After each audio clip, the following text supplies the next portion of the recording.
As a premier community in Hampton Roads, James City County strives to maintain a high quality of life for all citizens through sound fiscal management and legislative actions.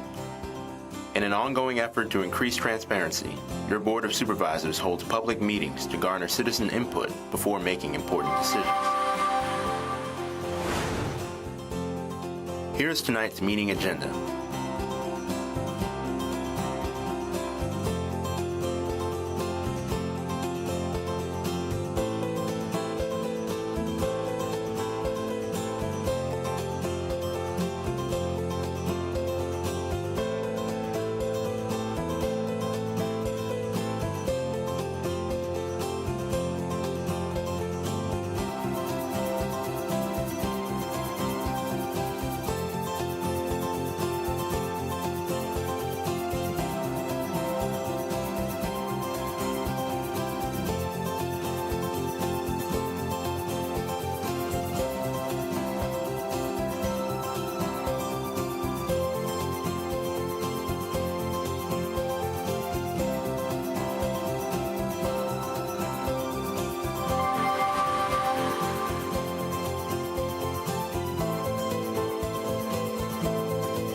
Stay tuned. The Board of Supervisors meeting will begin shortly.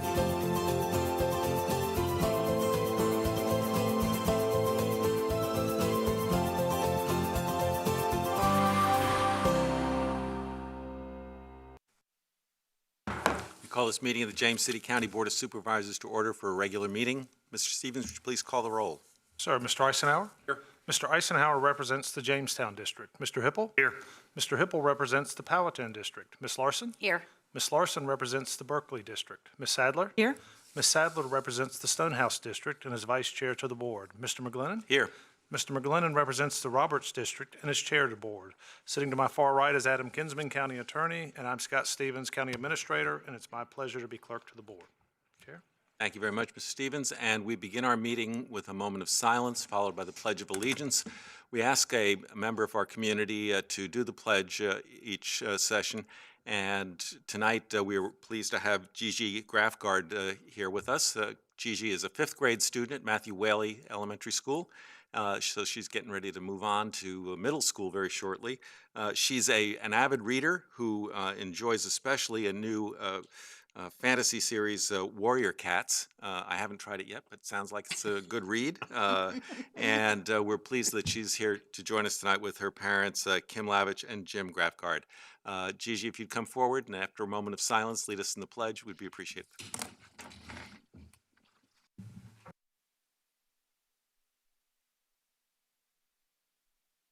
I pledge allegiance to the flag of the United States of America and to the republic for which it stands, one nation, under God, indivisible, with liberty and justice for all.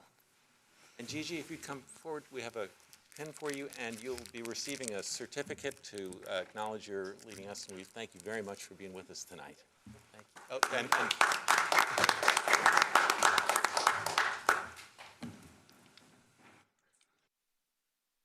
Thank you. Thank you.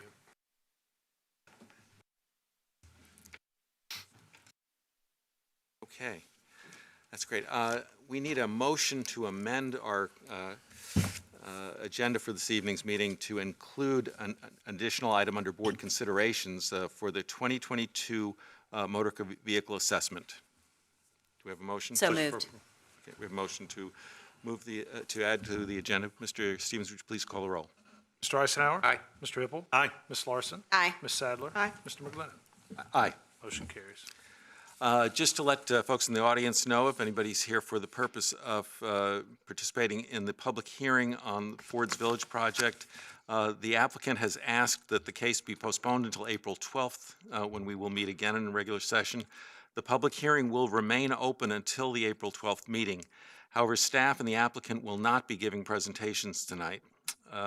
Anyone who has signed up to speak during the public hearing may do so this evening, or you may wait until April 12th. But you should note that if you may only speak at one of those public hearings, and it probably would make sense to hold off until the April 12th unless you have something that you very much want to get on the public record this evening. So just to let you know of that. Public comment. I don't have any speaker cards this evening for public comment. We have two that will deal with one of our public hearings coming along.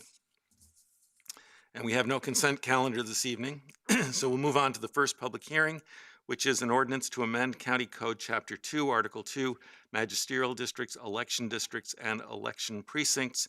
Liz Parman will be doing the staff presentation. Ms. Parman has, as of March 1st, become the Deputy County Attorney.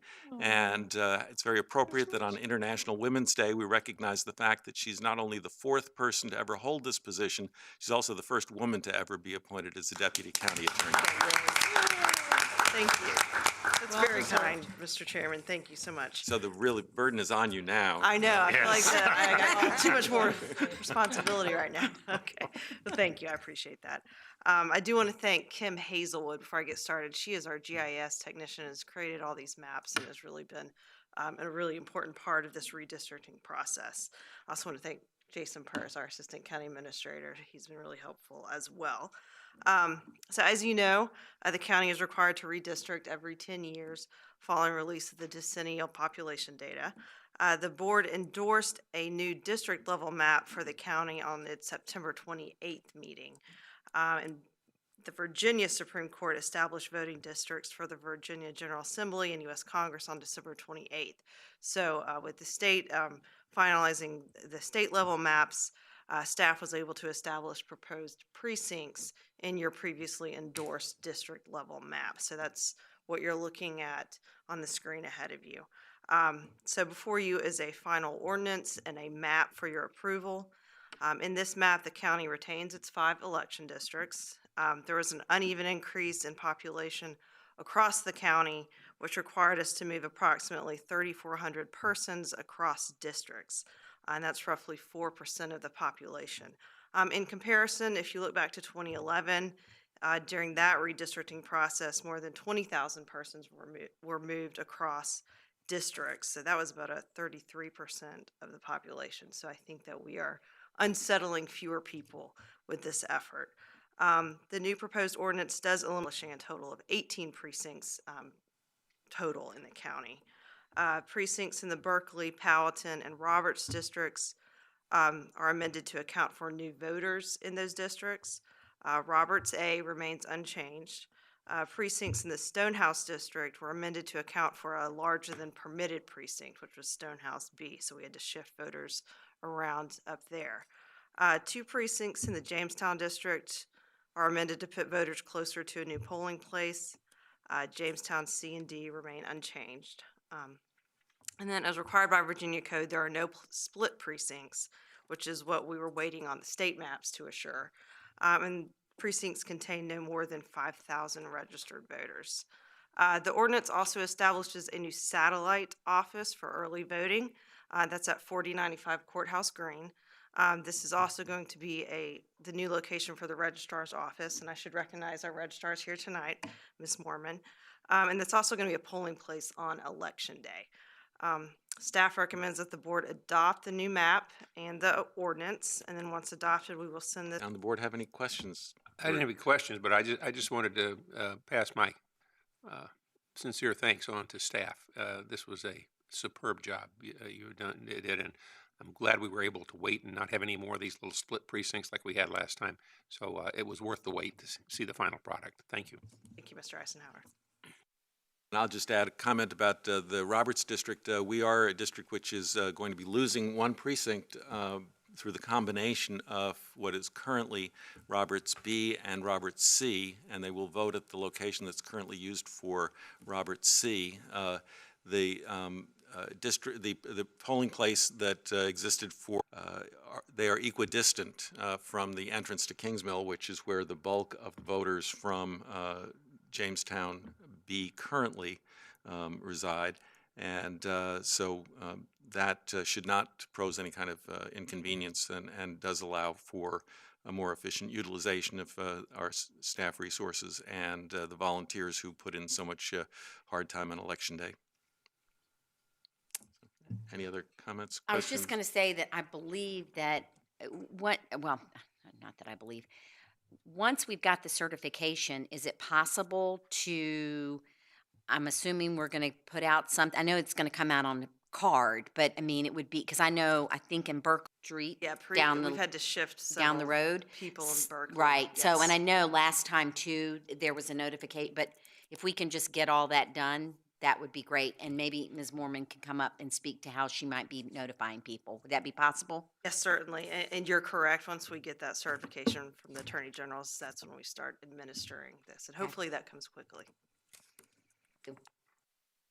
Thank you. Thanks for all your work. Thanks, Liz. Thank you, Ms. Mormon. Hello. Good evening. Or afternoon. To answer your question, we will be doing voter cards. Our first mailer, we are doing it in conjunction with other localities across the state that have also been changed with congressional district. Since we're changing from 2 congressional districts into 1, we will be mailing out voter cards for everyone because we have, instead of the long voter strip that we've been doing in the past. And then we will switch over to the strip again once we get the initial mailing taken care of. We will also be doing a huge media campaign for changing the vote center, for changing our office, and then changing all of the precincts as well. So our goal is to do a multifaceted ad campaign for the changes. So you had opened the fire administration building when we got Congressional 2 up here. 2016. Now we're not going to have that congressional district, right, any longer? We are wholly contained, thank goodness, now into 1 congressional district. Okay. And that will help eliminate a lot of confusion. Are we We will keeping- continue to have the fire admin building Okay. as one of our polling places. Okay. And that is one of the precincts that has not been affected at all. So it is not a large precinct. And Right. in fact, now that we've merged Roberts B and C, Berkeley D will be the smallest of our precincts. All right, thank you. So, but now we have the vote center, so we don't have a huge turnout for the polling place on election days now. Right, and the Right. just to follow up on that, the early voting location is available to any voter in the county. Yes, sir, that's correct. No excuse, early voting. If we have a primary, which I am not sure if we will or not, we'll know that in April. We will begin voting May 6th for that primary of June 21st, Tuesday in June, and then we will begin voting again in September for the November general. Ms. Sadler, you had- Yeah, just to, I believe, hi. I believe we're no longer in Stonehouse. We'll be at Hickory Neck. My understanding, that precinct's moved to Toano Middle School, correct? Yes, Is that ma'am, right? that is correct. We had to shift because the way that the new precinct shifted upward from with Powhatan going over 64 and kind of just adjusting a little bit. Hickory Neck has been wonderful in the past. However, they are growing and they no longer had the parking facility. All right, I was going to say And it's it wasn't tight. inside the precinct lines anyway. So now we're correcting a lot of little nuances along the way, and that will be one of them. Where'd it go? So I would just, and I don't, this is just for putting in the back of your head, might benefit since, especially with spots like that are so difficult to get in and out of. There's, as well as there's going to be a ton of people that show up at Hickory Neck expecting to vote. I'm wondering if they've, just to think long range out, because that's what we do, to have signs posted on somewhere out there. It says, you no longer go here, make a U-turn and go over to Toano. This is my second redistricting that I've gone through, and also at each of the polling places, as well as the ones that we are no longer having an election for, we will have a sign up front, and that will say, if your street is this is now your your new precinct. If it is something along the lines of Hickory Neck. So that But there'll be go ones check. out on the road, so they hopefully will see them and not turn in. Yes, ma'am. It's an A-frame sign, and then we also good. have the stake signs. Okay. And so those will be in the ground as well. We've got quite a few of those on hand and ready to go. Good. Thank you. Appreciate it. Thanks. That's it. Any other questions or comments? If not, thank you very much, Ms. Moore. And I was here and I didn't ask for money. Thank you. Have a good evening. The night is young. All right. Any board discussion, or do you have a motion to approve the I think we resolution? have to open the public hearing. The ordinance? Public Oh, I'm hearing. sorry. Open the public hearing. We have no cards, so we'll close the public hearing. Motion, Motion to approve the ordinance. yes. Okay. Mrs. Stevens, would you call the roll, please? Mr. Eisenhower? Aye. Mr. Hippel? Aye. Ms. Larson? Aye. Ms. Sadler? Aye. Mr. McGlinnan? Aye. Motion carries. All right. I would note that Mr. Tim O'Connor is here representing the Planning Commission this evening for any cases that had gone through the Planning Commission. We'll now move on to the second public hearing, which is an ordinance to amend transient lodging tax. And we'll call on Mr. Bradshaw.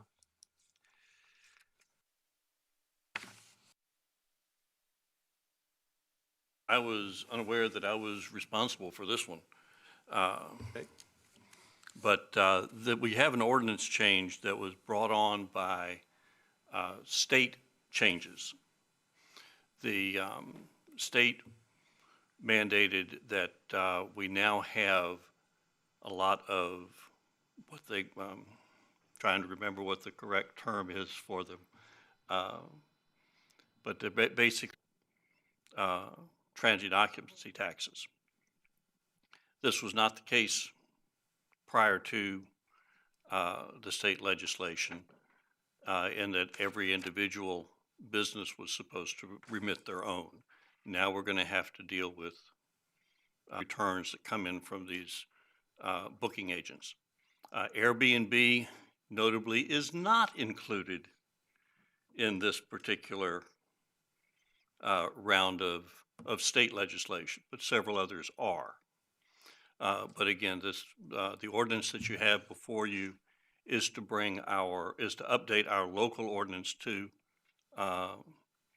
accommodate the changes that were made at the state level. Anybody have any questions for So Ms. this is Bradshaw? just a housekeeping item, kind of, sort of? Would you say? In a manner of speaking, yes. Okay. Thank you. So instead of the owners putting the tax forward, that it'll be collected by a third party and then sent to you, basically? Basically, but again, the owners are still going to have to file because, believe it or not, they don't all come through, all of their bookings don't come from what some of these agents that are going to be doing the collecting. That's what I was gonna say. What about the ones that, And we have to be able to track, just so individual owners will still have to file. They may not, provide the documentation that shows what the online filer was paying for them that particular month. now, that may as well give you the opportunity that some of these owners may now all of a sudden will, Well, the real benefit is these booking agents. I believe there was an amendment that went through this year to the state ordinance that is now going to require them to tell us who they're collecting for as well, which will make things a whole lot easier for enforcement all the way around at the local level. okay, But again, unfortunately, Airbnb is not part of the mix. right. And even though, with mine under Airbnb, they send me at the end of the year, okay, you've collected X. And of course, I follow the county's stuff and I like because last year I didn't have a booklet because I guess I started later in the year, so, but now I get a booklet from the county that does the entire year, makes it very easy to fill out and work with. We try to do that for everybody. And even new ones, we print out a year's worth of vouchers for them, even though they're not in a booklet format. We do print out a year's worth of vouchers. Right, and they printed those out for me as well. Worked out really well, but the booklet. Booklet is a whole lot nicer. Oh, it is very nice. They're a whole lot nicer. Good I'll agree job with on you that. So that might help us in a way to catch some of these others that are out there operating that may not realize, oh, I've got to pay these taxes. Well, And- again, the online booking agents will be collecting for them. Right. But again, it will allow us to know who they are because there's also a business license involved and also zoning regulations that have to be met. Yep. Good. Thank you. So I had a quick question. So they collect the county tax up front, then Booking.com is responsible for sending us that money? They will send us those taxes. The individual property owner is still responsible for making sure that it is paid. So ultimate responsibility still lies with the property owner and the business owner. So how are you going to do that? How do you audit that? How do you? That's why we pushed so that we got the change up at the state level to require the booking agents to include that provision. So we had no idea who was doing what. Now we will have an idea of that. So we're just hoping that Booking.com books for Stevens a night and Mr. Stevens pays his transient tax, and we're just going to hope that Booking.com sends us that money, because we don't really have any, and Booking. No, because Mr. Stevens will also have to file a return. No, he's staying. Oh, he's the guest. Mr. Stevens will be the guest. Yeah, Airbnb. The business owner still has to collected and remitted X number of nights for them, because they may have rooms that are not covered under Booking.com. If you pay your first night, the rest of your stay, that's the owner's responsibility to collect. I have no idea what each individual format. Well, Sounds very interesting. The problem with it before was that I could have an Airbnb have one, regardless of who they book it through, could have another facility set up basically the same way, but not going through all the, and then maybe they didn't know they had to. Let's say they didn't know it all. But those taxes we're not collecting. You're collecting on me, Yeah. but you're not collecting on the other one down the road. So with the stuff coming down, it's going to say, if you're booking with us, you have to report to the county that Julie has a Airbnb. Right. And these are the taxes she's paying. Yeah, I guess I'm a little, it's hard for me to believe that in a state that can't manage to get where somebody's Amazon package is going to and remit those taxes properly, that this is gonna all work out, but hey, okay, It's a zip code. I'll try it. Well, It's a start because we're not getting anything now. Okay, well, remember, the fine folks at Amazon don't have to report anything to us as far as where they're delivering anything. I mean, In this case, the booking agents will have to report to us, telling us who they are collecting for and who they are remitting for. And then you'll know if they have a license And or we'll not. be able to track them down and make sure that they get a local license. all right, thank you. All right, well, so baby steps from the state, but we'll take what we can get for now and try to I figure out guess. why it is that they're I'm very leaving the big skeptical, elephant in the but room okay. alone. All right, We have a motion, I'm sorry, Public let me hearing. open the public hearing. And I have no speaker cards. Close the public hearing. Motion for approval? Motion to approve. Mr. Stevens, call the roll, please. Ms. Larson, aye. Ms. Sadler, Mr. Hippel, Aye. Mr. Eisenhower, Aye. Mr. McGlinnan. Aye. Motion carries. Okay, very good.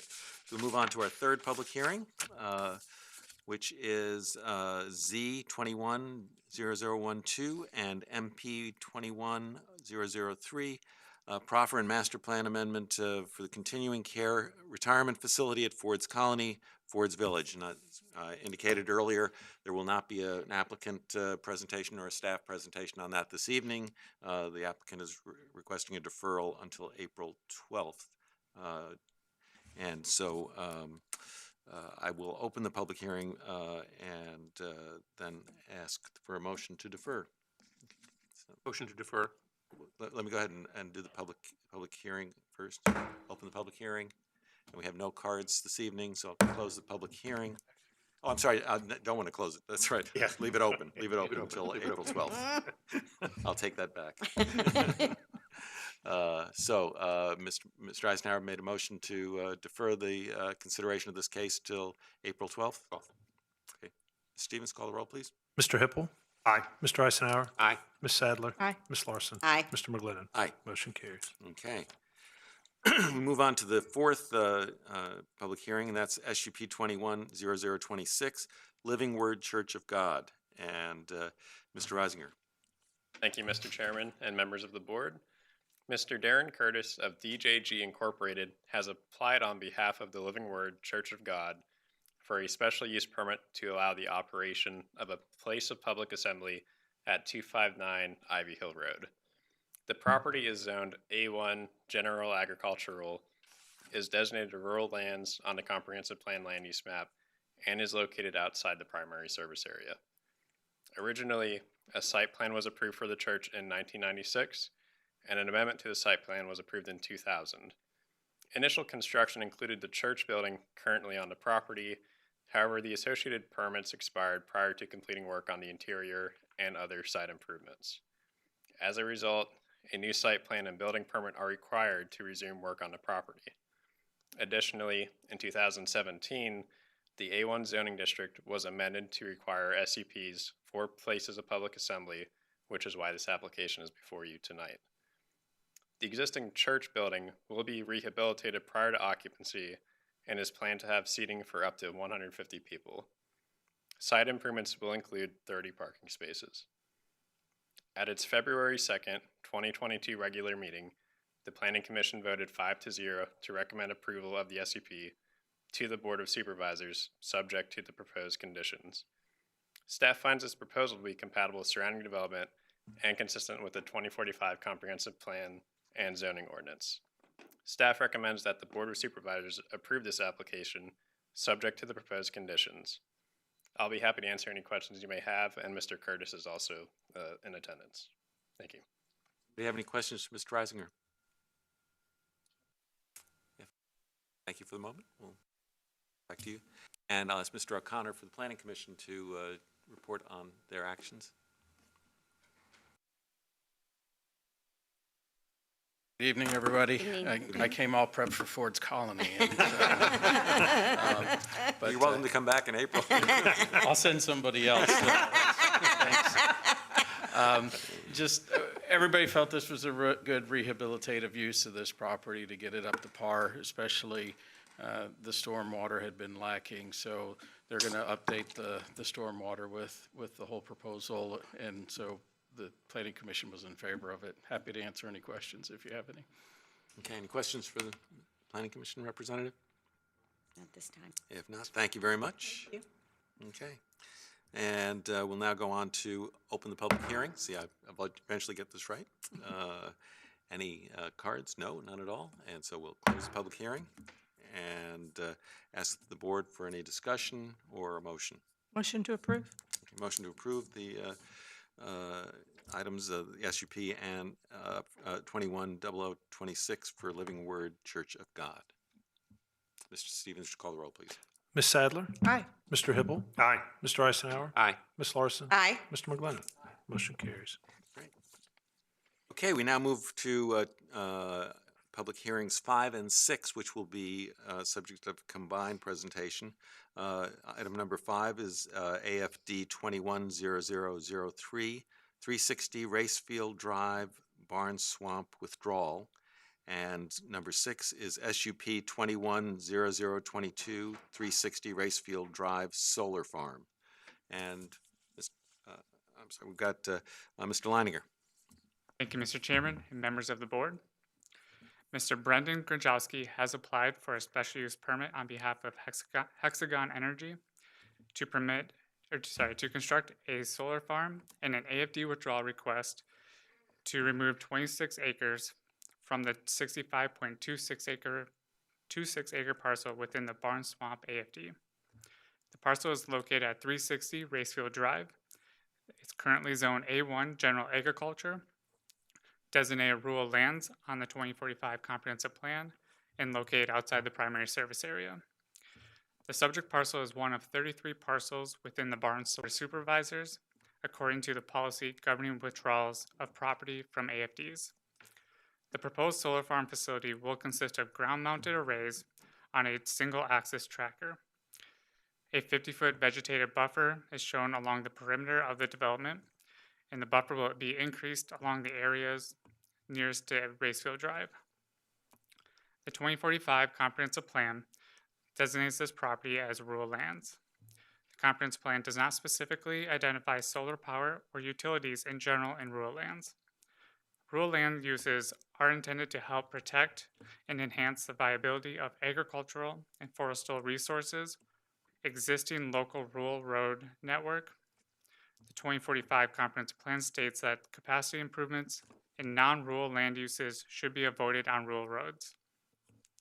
According to the Virginia Code Section 15.2.2232, unless a utility facility is shown on the adopted comprehensive plan or other master plans for the county, the local planning commission and a governing body shall review the facility to determine whether the location, character, and extent of the project is substantially in accord with the adopted comprehensive plan. The planning commission voted 4-1 to find this proposal consistent with the 2045 comprehensive plan. The AFD withdrawal was reviewed by staff and found that it met only one of the 4 criteria listed in the board adopted policy governing the withdrawals of property from AFDs. The 4 criteria are: the request shall be a result of an unforeseeable change in circumstances. Traditionally, that's been interpreted to include a death of a property owner. Withdrawal should not result in disruption of the existing district. This withdrawal does not bring the overall acreage below the minimum requirement. The resulting land use should be in conformance with the comprehensive plan designation for that parcel. Staff does not find a solar farm consistent with the rural lands designation in the 2045 comprehensive plan. At the AFD Advisory Committee meeting on January 27, 2022, the committee voted 5-0 with 1 member abstaining to recommend denial of the withdrawal request to the Planning Commission and Board of Supervisors. On February 2nd, 2022, the Planning Commission voted 3-2 to recommend denial of the AFD withdrawal to the Board of Supervisors. Based on the evaluation of the criteria listed in the Board of Supervisors policy governing the withdrawal of properties from AFDs, staff recommends the Board of Supervisors deny the request of the AFD withdrawal. At the February 2nd Planning Commission meeting, the PC voted to recommend approval of the special use permit to the Board of Supervisors by a vote of 4-1. Staff recommends the Board of Supervisors not find this application consistent with the 2045 Comprehensive Plan and to deny the proposal. Should the board approve this SUP, conditions have been included that are designed to mitigate the potential impacts of the development. Should the board deny the AFD withdrawal request but approve the SUP request, the resolution of AFD, the landowner may withdraw their property later this year during the renewal period for the district. I'm happy to answer any questions you may have, and the applicant is available as well. Anybody have any questions for Mr. Leininger? When is the renewal period? August? Is that October. So going off of the previous year, the board heard the previous renewal in September of 2018. So I would guess, I don't know the exact time, but I would guess somewhere September this year. okay? We're not talking about So it'd be up for renewal anyway. Correct, yes. It's in up for renewal. September. And I know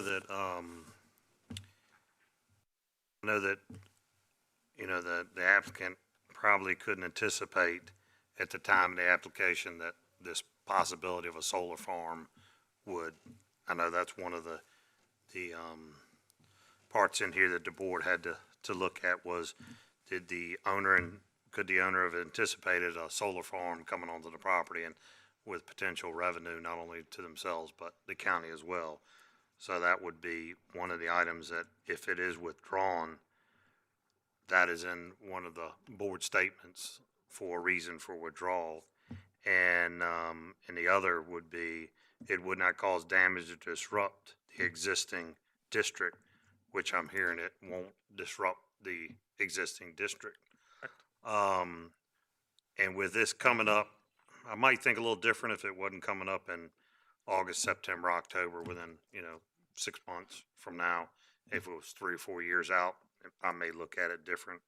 But with it so close to renewal period, and I don't see it being as large a deal as, 3 years from now. So, yes, sir, that's fine. If you can refresh our minds on this, when we have a withdrawal prior to the termination, the landowner has to pay the back taxes back to the last approval, which would be 2018. Is that correct? You'd have to defer to Mr. Bradshaw on the exact tax question. My understanding would be that the landowner, if it's withdrawn before the expiration, would have to pay the back taxes on it, and then it would. Anytime there is a change in, AFDs and land use, while they are related, they are two different things. A change in the use of the land would require a rollback of the land use valuations for the current year and preceding 5. So currently we are in fiscal year 2022. So the rollback would include fiscal 21, 20, 19, 18, and 17. The rollback would bring the taxes paid on the property that has the use changed up to market value for those time periods, plus interest, simple interest at a 10% annual rate, compounded on a monthly, calculated on a monthly basis. What do we have any idea how much? No, sir. That is. Do you think? No, sir. Unfortunately, I have not had a chance to do that calculation. Okay. All right. Thank you. Appreciate that. Any other questions for staff? If not, I'll ask Mr. O'Connor to come forward. Good evening again. I think just for my colleagues, the majority didn't feel that this rose to the level of getting pulled out of the AFD early, just, for future consideration of any withdrawals out of any of the AFDs. It was an interesting discussion. Really, I think the majority of my colleagues felt that the solar farm was actually in keeping with the comp plan, just on the fact that it was a way to use rural lands without developing it for residential lots. The applicant addressed the traffic flow, so they felt that it mitigated the impacts on the rest of Racefield Drive. And ultimately, there was a lot of discussion, and I think 2045 comp plan, and really, what are those higher and best uses in the rural lands? And I think ultimately, everybody agreed this was, well, not everybody, but 4 of us agreed that this was a pretty good use of this land, especially the fact that solar farms have this 25 to 30 year lifespan. So it's not handcuffing that property forever, and there'd be an opportunity to return it to agricultural uses or those type of things that would be prevented by residential or other types of development. So happy to answer any questions. Thank you, Mr. O'Connor. Any questions for Mr. O'Connor? Oh, Mr. Connor, good job explaining. Thank you very much. All right, well, let me go ahead and open the public hearing and have Mr. Foster representing the applicant. Sure. So we've created a comprehensive presentation. Would you all prefer us to give that now or during the second public hearing?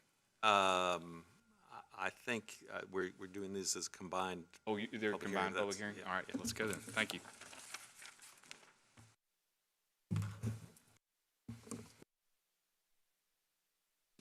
I've been told 15 minutes. Yeah, thank you very much. I'm ready to start. Good afternoon, Mr. Chair and members of the board. My name is Brendan Grzeski, and I'm a development manager with Hexagon Energy, LLC. I'm joined here this evening by my colleague Scott Foster, the Gentry Law Firm, and we're here to talk about the Racefield solar project that is proposed in the Stonehouse District. Before I begin, I'm just going to briefly talk about who we are at Hexagon Energy. We're a private and independently owned Charlottesville-based renewable energy developer. We're focused on working closely with our partners and localities to provide clean energy access. Talk a little bit about project specifics, why a project of a smaller size has appeared on your docket this evening, and then developments that we've made since the February Planning Commission hearing. So Tom had briefly talked about this in his introduction and also in the staff report, so I won't belabor the point. What I will focus on is the project size itself. This is a proposed 3 megawatt project, project footprint. As our application states, our request is for 26 acres as the maximum project extents, and then I'll get into that a little bit further moving on. So this is our most recent master plan that we have submitted. I'd be happy to talk about any portion of this. We had all met on the site to talk about it, so happy to talk further about this. So one of the 3 main items that we wanted to talk about tonight was comprehensive plan conformance.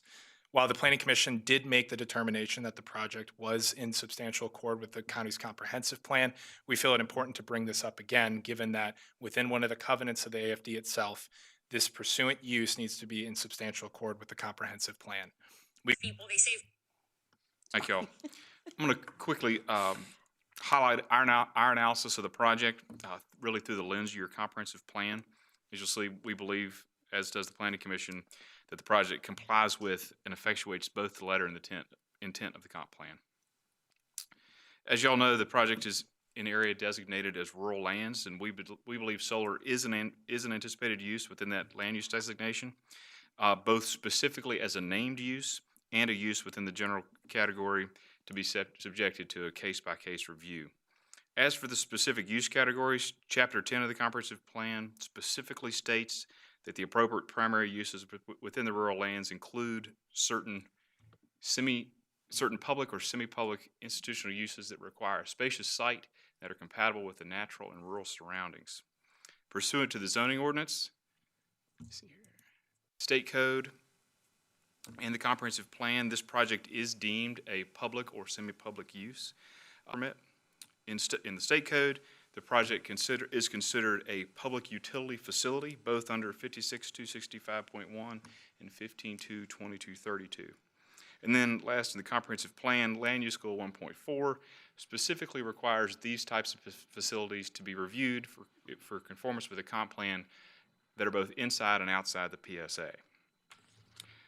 So in addition to this specific use category, you all have a general use category in the comprehensive plan that subjects these types of projects to specific case-by-case review. The criteria outlined in Chapter 10 are as follows: that it needs to be a low-intensity use, needs to be compatible with the rural nature of the immediate vicinity, and it also needs to be constructed and designed in accordance with the rural land development standards. And the rural land development standards are really telling here, so I'm going to focus specifically on those. Needs to be located outside of sensitive areas, so there's no impact to the RPA. This entire project is located on an area that's currently cropland, so we're maintaining trees where possible. So overall, no impact to sensitive areas. This project is extremely flat, so we're anticipating little, if any, grading, which is great and really unheard of in most solar development.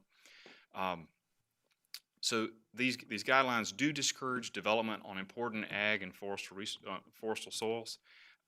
There's no question this will displace a small amount of agriculture, but as Mr. Kincaid mentioned, relative to other potential land uses, this is a great value proposition because it really holds this land in trust for the life of the project. So in many ways, it has the features of a conservation easement. These review conditions encourage enhanced landscaping. So Hexagon, in coordination with staff, has designed really an awesome landscaping plan for this project that is comprehensive.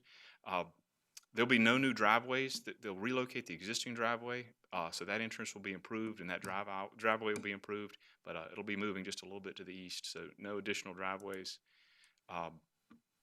Height of the structures, we're talking about really a maximum of 15 feet here, and once that landscaping matures, you're really not going to see the project. Again, same number of entrances onto Racefield as there are today. Lighting, this project is not anticipated to be lit, but to the extent it is, it'll be dark sky compliant and really only lit when absolutely necessary. Guidelines encourage the preservation and reuse of existing agricultural structures. The agricultural structures on the site will not be disturbed by this project. They will remain and are outside the project area. And citing a more intensive uses in areas where existing road network can accommodate them. This project's only really intensive use of Racefield Drive will be during construction. And as Brennan is going to detail in his presentation, they've got a plan for that, and Kimley Horn's done a good job addressing that. So overall, for these reasons, we feel that the project is in substantial accord with the comprehensive plan. We agree with the Planning Commission, and look forward to our continued discussions.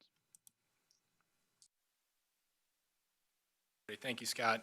With the interest of time in mind, I'm going to briefly go over this slide, and then we'll move on. I'm going to focus here on the small scale size of this project. You know, we truly believe it does have its benefits. It allows us to distribute the investment from solar throughout the Commonwealth and actually involve and partner with landowners that may not normally be considered when thinking about these larger scale developments of the larger scale transmission sized projects. Further, our small footprint minimizes the impacts, and you can see that on our master plan. Again, it's a 26-acre maximum extent, and the actual fence line itself is going to be about 17.4 acres. And then finally, and Supervisor Sadler had asked us specifically to look into the traffic of the construction portion of this project. This has a short construction period. It's about 3 to 4 months, and I will note that during the Planning Commission, we had estimated 2 to 3. We had actually asked Kimley Horn to do 2 additional studies on this to look into the construction, and that had been revised upward. And I'll talk a little bit about that moving forward in a bit. So with this small project, I tried to take a hyper-local approach to seeing how we can improve and involve people to get input and really make the project the best it can be. I sent out 2 rounds of letters, and on December 14th, we held a community meeting where we invited Commissioner Knoll to attend. I felt that the input that we received was particularly great, and we are able to have the master plan we do today. You know, I tried to message that their input mattered, and particularly for the screening plan, and I think you'll see that in the next slide. And I also talked very openly about them with the use of Racefield Drive. I think that that's been a recurring discussion topic, and we will again talk about that in the next few slides. So these are the categorical improvements. I'm going to focus on the last 2, just given that they were developments since February. Supervisor Sadler had asked us to work on the construction and try to understand what it is that is involved with the volume and types of traffic. So it's a 3 to 4 month period. There's a ramp up and ramp down period in the middle of about a month each. And so the actual peak construction periods, they're only estimating that it would be about 1 delivery per day for the equipment. The actual worker vehicles themselves would be pedestrian vehicles, and we would still be within the required threshold whereby we can have on-site parking versus off-site parking. That was a staff proposed condition. So further than that, we've also committed ourselves to bonding any sort of any traffic-related impacts and damages to the road. That will be a bond that we will put up as a condition of the permit. And then further, and the other thing that Supervisor Sadler had asked us to look into is to the extent that we can, trying to source the panels domestically.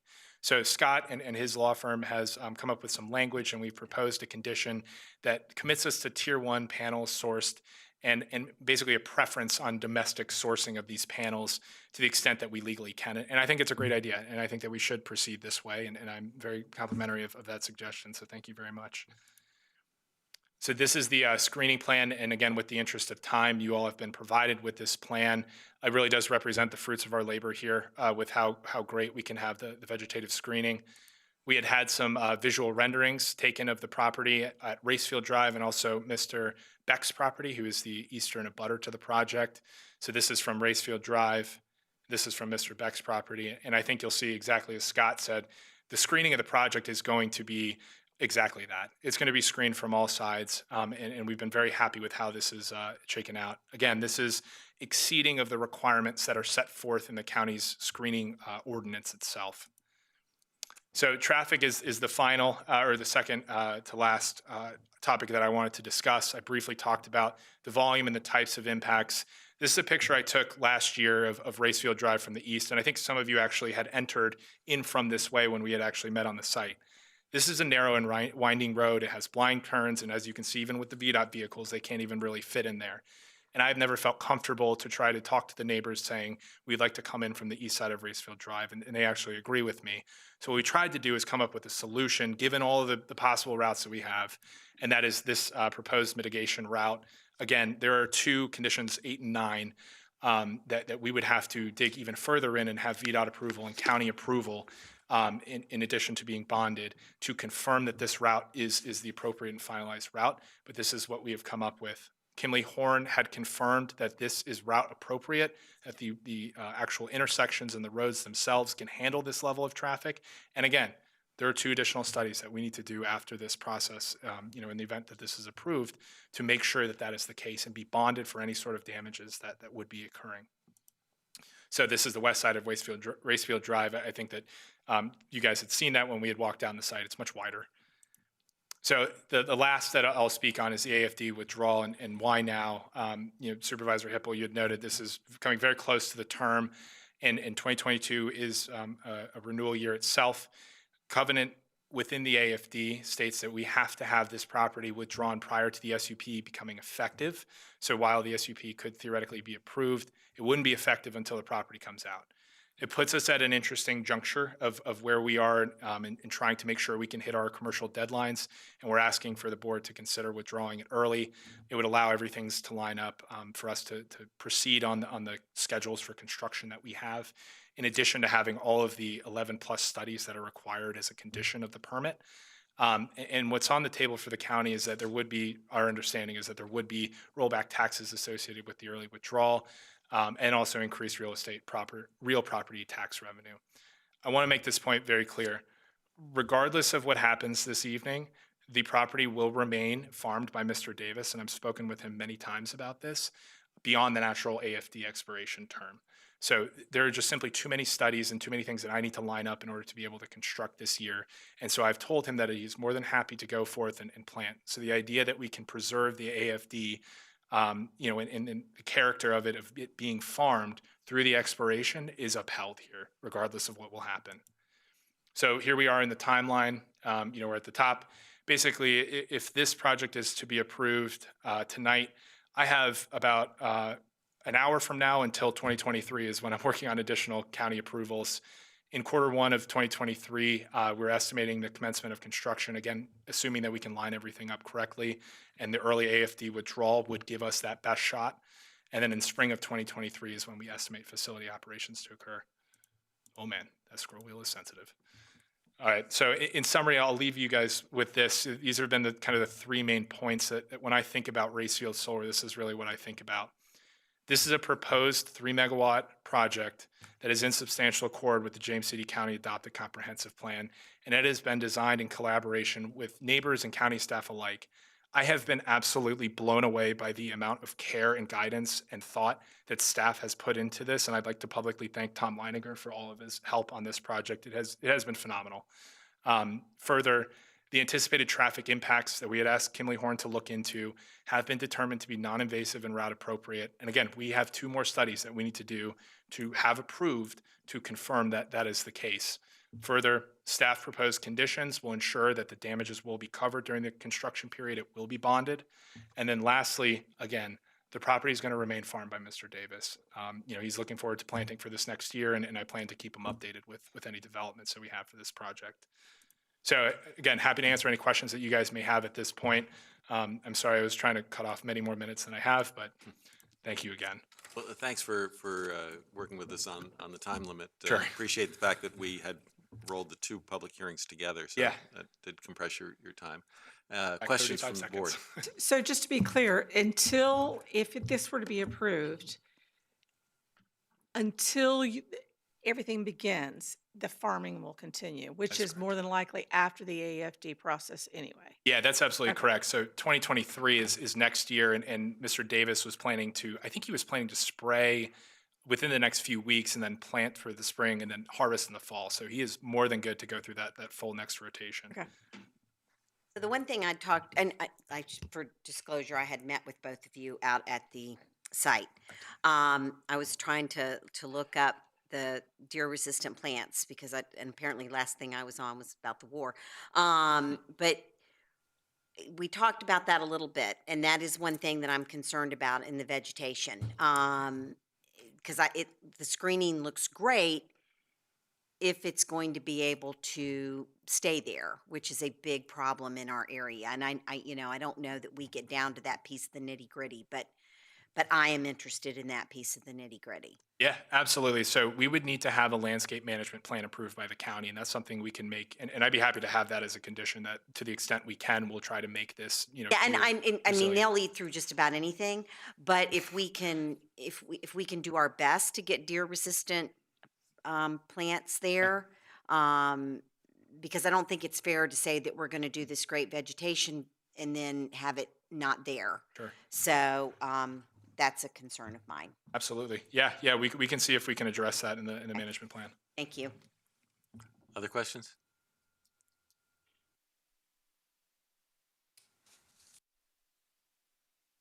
Any other questions for staff? Thank you very much. No, I guess I would just ask staff that if there is an approval, I would appreciate some follow-up on that issue. Thank you. Thank you. And so I have no other speaker cards, so I will close the public hearing. I'll start if you don't mind. Sure.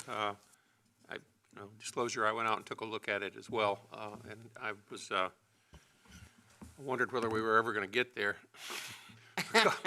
because it's a long ways out there, and it's a very rural area.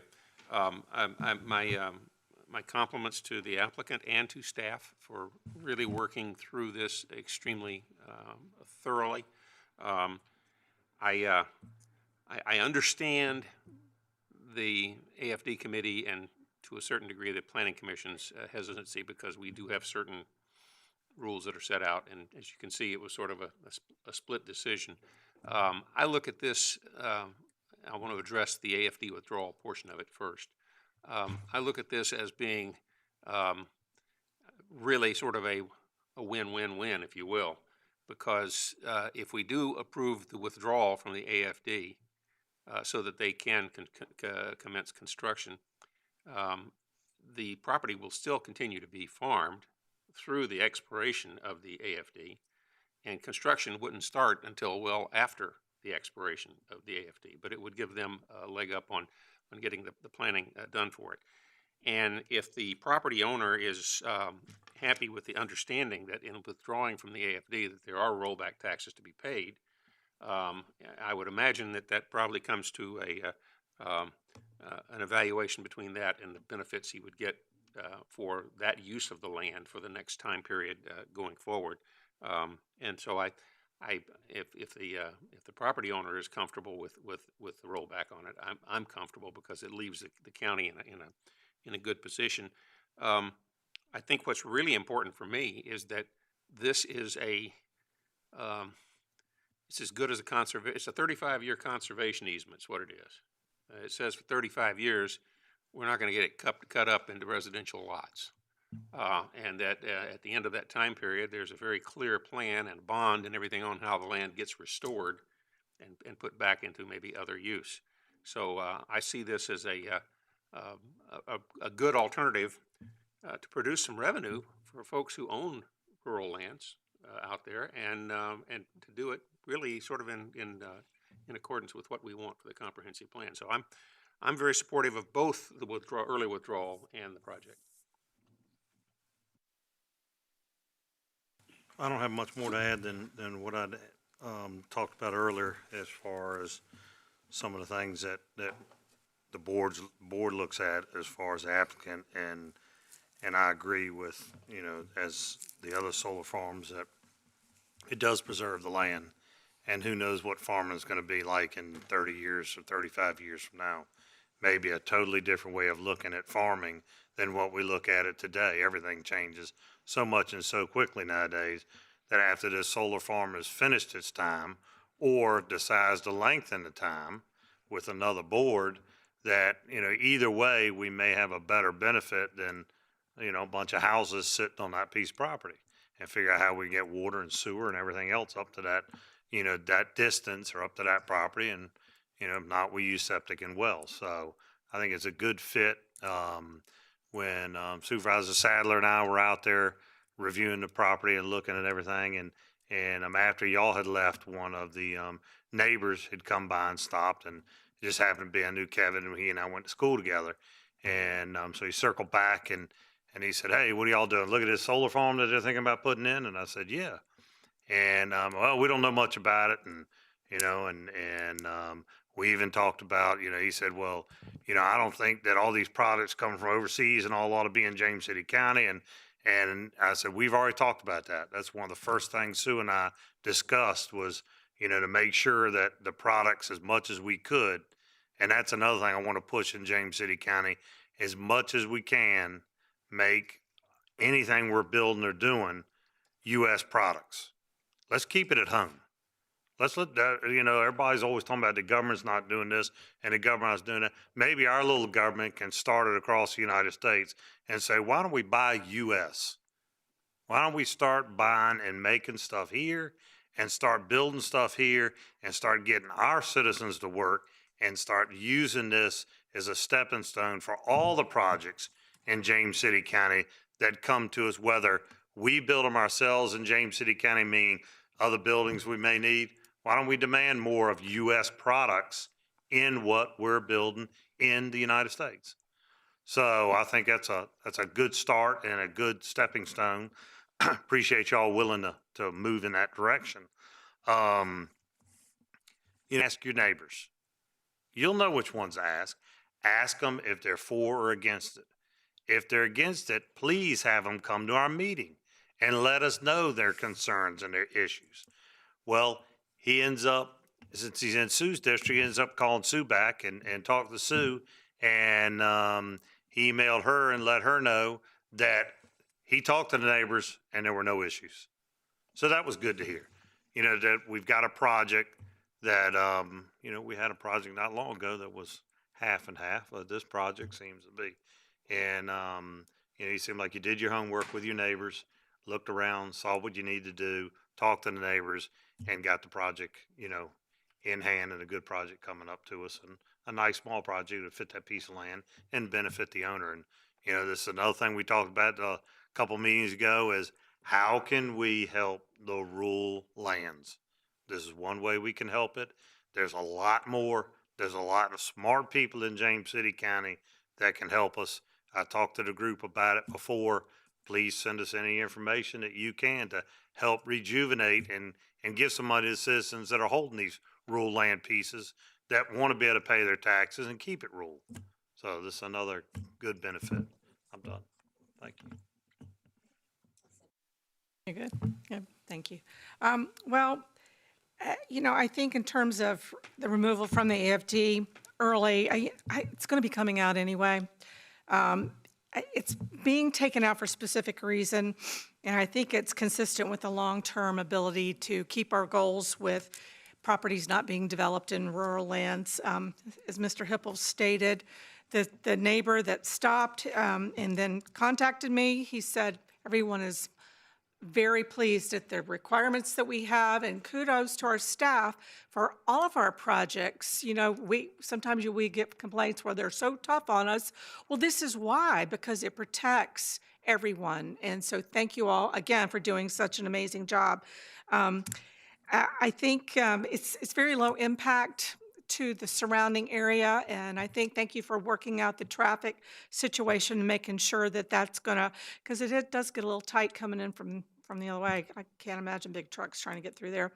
But I think you've done a good job in making sure that everything has been addressed for meeting with the citizens. Appreciate your work on that, and thank you for meeting with us. So I don't have a problem taking it out early since it's going to be used for a specific purpose in the short run anyway. So, and I know that these folks have got to get started with getting the wheels turning. So with that, I'm happy to support the early withdrawal and support the project overall. So thank you. Thank you very much. And I also visited the site with the applicant to understand better the situation. I think it's important to recognize that staff performed their function very well in terms of recommending denial because it was technically not in conformance with our AFD withdrawal policies, and then it's up to us to see whether that policy is informed by other considerations. And I think what we are particularly concerned about in this case is that we have a purpose for that land that is not intensive development. And this certainly allows for continuation of the land to be largely undeveloped, a kind of placeholder for a significant period of time, and then potentially even being returned to agriculture in the future. But in any case, it is again a way in which people can benefit from agricultural lands in an appropriate kind of way.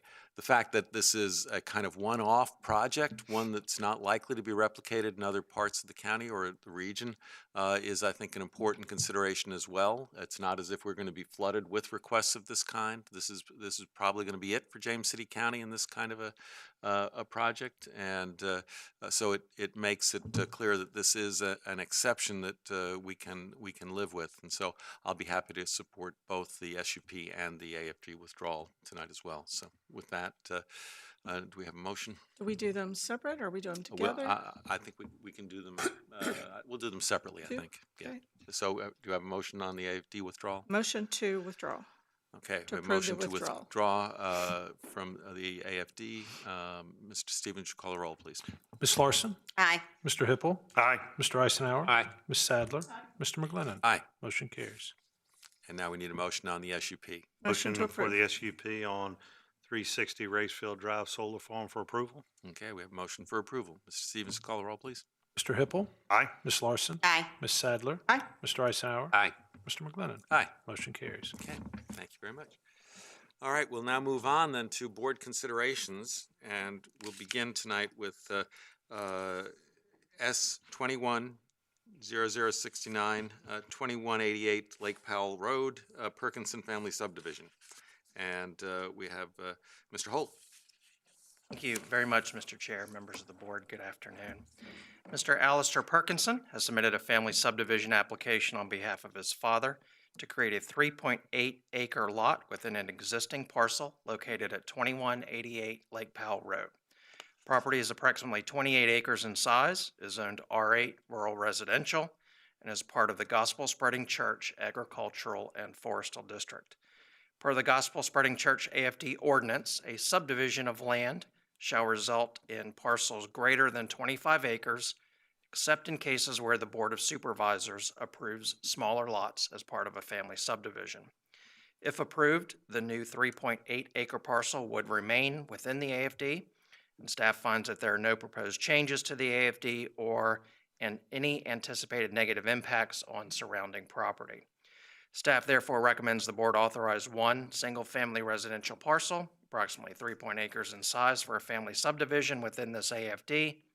This application did not get reviewed, is not required to be reviewed by the Planning Commission, but at its January 27th meeting this year, the AFD Advisory Committee recommended approval of this request by a vote of 6-0.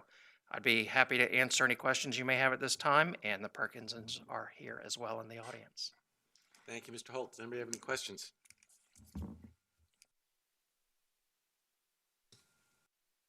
Thank you, Mr. Holt. Thank you. Appreciate it. Okay, do we have a motion or any discussion? So moved for approval. Motion for approval? Mr. Stevens, would you call the roll, please? Ms. Sadler? Aye. Ms. Larson? Aye. Mr. Eisenhower? Aye. Mr. Hippel? Aye. Mr. McGlinnan? Aye. Motion carries. Our second board consideration is the initiation of consideration of amendments to the zoning ordinance and subdivision ordinance to establish lot sizes in the R8 and A1 zoning districts that are consistent with the stated rural lands designation, description, and development standards of the 2045 Comprehensive Plan. Mr. Holt. Thank you again, Mr. Chair, members of the board. Pursuant to previous conversation, staff has prepared the initiating resolution found in your agenda packets to consider possible amendments to the zoning ordinance and subdivision ordinance to revise the R8 and A1 zoning districts to set lot sizes to be consistent with the stated rural lands designation description and development standards. Purpose of such amendments would be to implement Goal, Strategy, and Action, or GSA, number 6.2 and 6.21 from our land use chapter, which states in part to revise those two districts, R8 and A1, to set lot standards to be consistent with the stated descriptions. Staff recommends approval of the resolution, and I'd be happy to answer any questions you have at this time. Thank you, Mr. Holt. Anybody have questions for Mr. Holt? Are we ready to vote? Motion for approval? Motion for approval. Mr. Stevens, call the roll, please. Ms. Larson? Aye. Ms. Sadler? Aye. Mr. Eisenhower? Aye. Mr. Hippel? Aye. Mr. McGlinnan? Aye. Motion carries. Great. Okay, and we have a third item, which we added to our agenda, the 2022 Motor vehicle. motor vehicle assessments. Mr. Bradshaw, thank you for coming early this evening. Oh. It was very helpful. I want to thank you for adding this item to your agenda this evening. It is crucial that we do, take this action at this point. Since 1995, James City County has used average loan value according to the NADA pricing guides as the assessment method for the general assessment method for motor vehicles within the county. Now, by no means does this cover all of the motor vehicles in the county. Some are valued using other methodologies, but this is the primary method that we have used. As a general rule, individual vehicle values, as they age, have shown annually a 7 to 10% decline in value from one year to the next.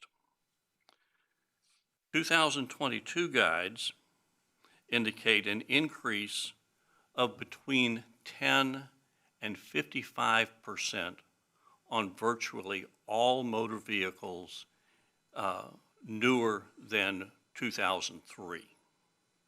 These are the only ones that are in the books. It's unprecedented in its scope. Generally, there will be 2 or 3 models that increase in value during a course of a year, but in this case, it was 2 or 3 that did not.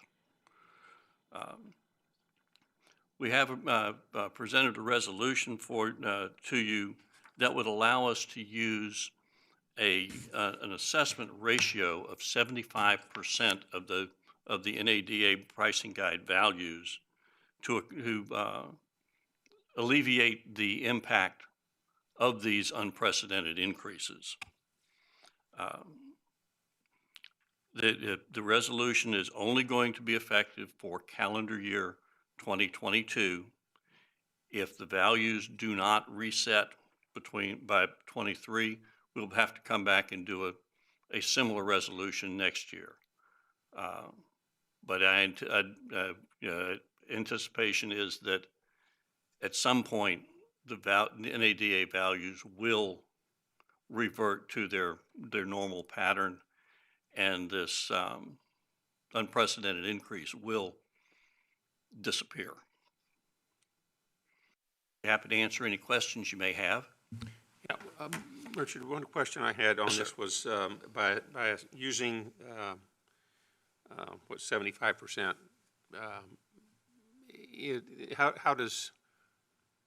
How will the net revenue to the county, will it come out about the same roughly where We will you think we would have been without this? With using the 75% assessment ratio on NADA values, the annual growth in our personal property book will actually be about what it normally would be. Okay, all right, so It will this figure will normalize keep it will us pretty much normalize in the same ballpark as we were. It will normalize the increase in the personal property book value. And the only other question I had was when you said anywhere from 10 to 55%, is there any particular type of vehicle or I mean, what is it that will drive something up 55%? Are these the Maseratis or is this your Ford Focus? They're all of them. It's across the board. Across the board, huh?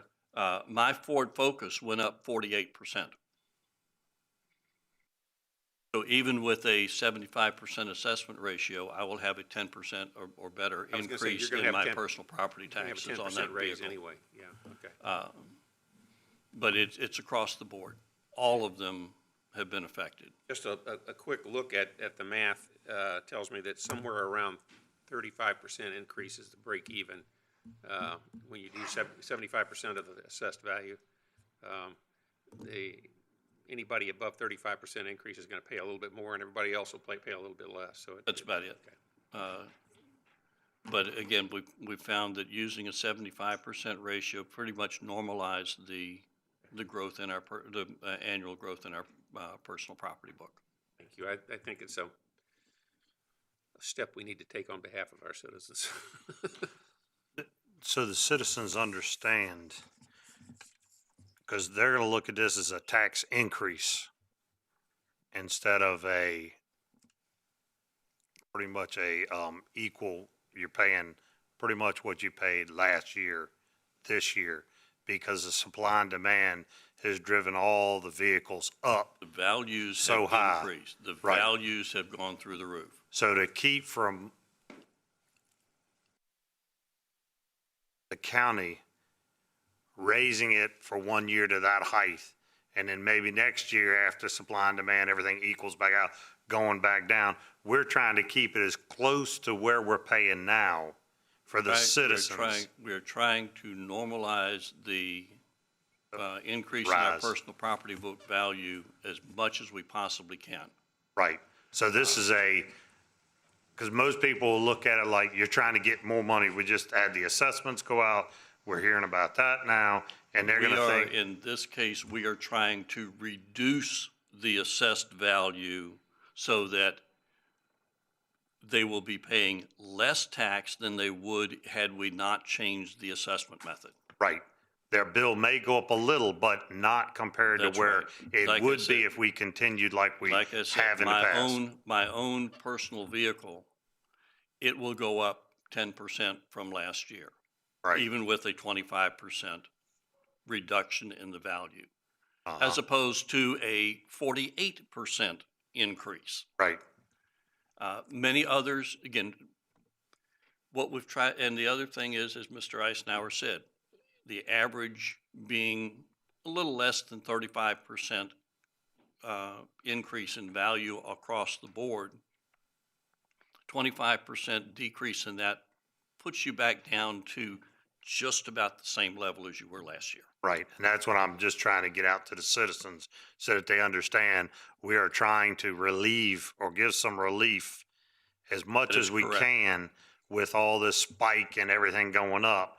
So this is not a tax increase. This is really a better benefit for our citizenship. This is a reduction in the valuation of the motor vehicles, which will result in potentially lower taxation on their cars than would normally have happened.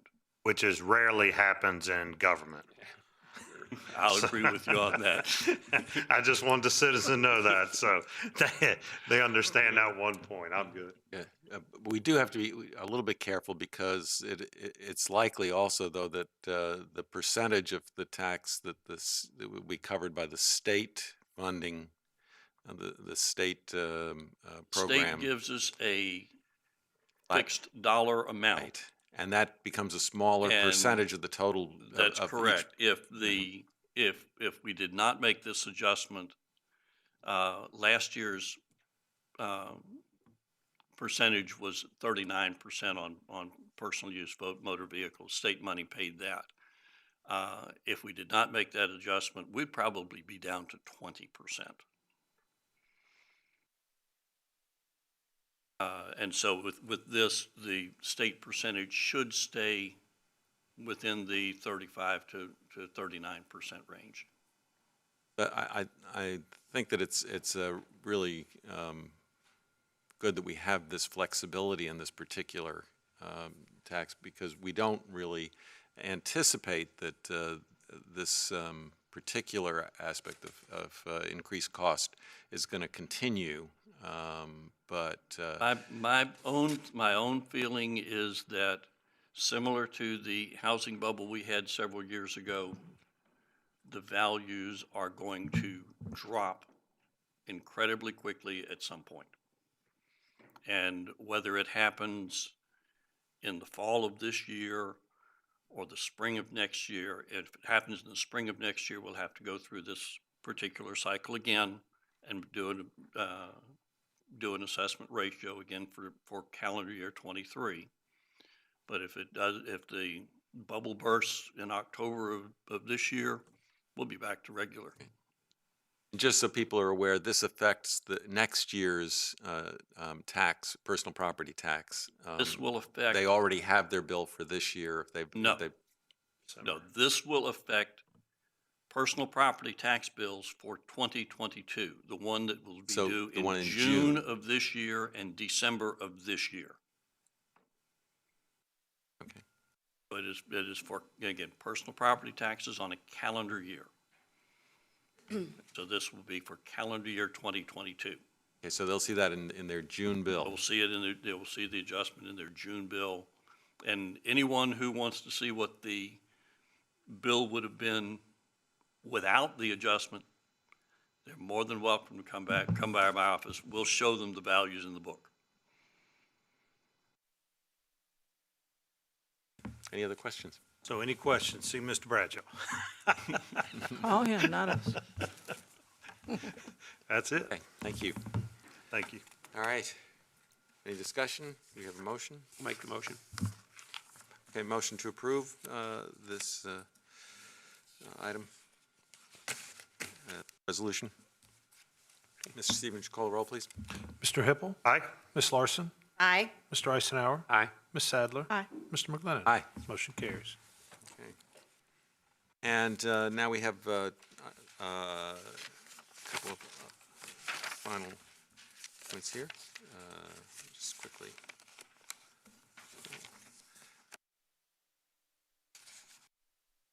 There we go. We are now up to board requests and directives. I'll start if it's okay.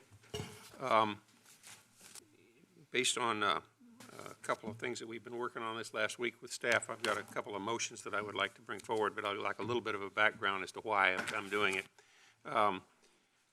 Our watershed management plans are the tools we use to manage growth so that we can maintain the health and viability of our streams. And that watershed health is a direct function of impervious cover. We noticed that, according to our plans, streams start becoming degraded at 10% impervious cover, and once 25% impervious cover is exceeded, the streams become essentially stormwater conduits that can no longer support a diverse stream community. Our Powell Creek watershed was the first one we did. It covers most of my district, the urban core of the county, and originally, when it was adopted, they projected that most of those sub-watersheds would get out of that really pristine area into become degraded to a certain degree. They did an update in 2008, which showed that we had made some significant progress in the wrong direction toward having streams that were potentially being very severely impacted. So we haven't had any update for that for 14 years. The two sub-watersheds that are projected to be over 25% impervious cover are in my district predominantly, some I think in the Powhatan as well. We're concerned about the ability to adequately assess land use evaluations coming before us if we don't have updated data for these watershed plans. So my motion is I move that the board direct staff to expedite the impervious cover and hydrology updates on Powhatan Creek and the Gordon Creek watershed management plans and provide this information to the board as soon as possible. So if I can, I would sort of like to get that on the record so that staff has said this is already in progress on, I believe, the Powhatan Creek, but I think this was our way of saying we'd really like to accelerate this to as fast as we can. And personally, if it means that we need to put additional resources toward it, I think that's something we ought to really consider. So I put that out as a motion for any consideration and to see if we can get that on direct. Okay, so we have a motion from Mr. Eisenhower on that first item. Any discussion?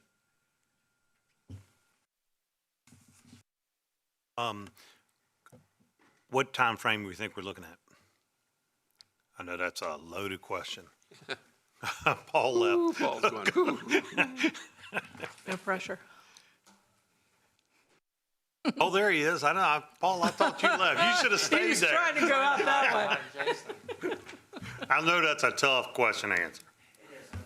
I don't have an answer to share with you this evening. I need to go back and circle back around with our stormwater resource protection folks. Certainly, as you all know, those are big cost items that we account for in the budget, and accordingly, they're mostly consultant-driven. So, you know, it might end up, as Mr. Eisenhower said, we're getting ready to go out on the street with the RFP for that.